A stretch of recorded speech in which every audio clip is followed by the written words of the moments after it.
చూడండి ఇట్లయితే అంత ఒక స్టీల్ బాక్స్లో అయితే స్టోర్ చేసుకున్నా, దాపెట్టుకొని రోజు కొంచెం తింటా. అమ్మాయిలకి పీరియడ్స్ రాకపోయినా అట్లా యూజ్ అవుతుంది అనమాట. టేస్టీ టేస్టీ పాకం పప్పు చూడండి ఎంత టెంప్టింగ్ ఉందో. అంగట్లో కొనుక్కునే పాకం పప్పు లాగా ఉంది.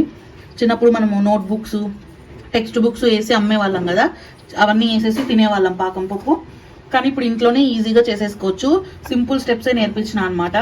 సో మీరు కూడా ఖచ్చితంగా ట్రై చేయండి.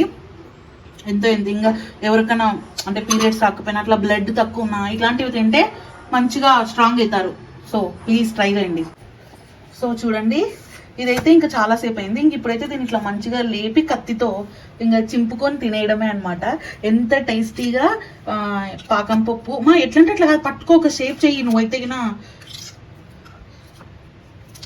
మమ్మీ ఇప్పుడు టేస్ట్ చేస్తుంది ఎట్లా చేసినాను నేను.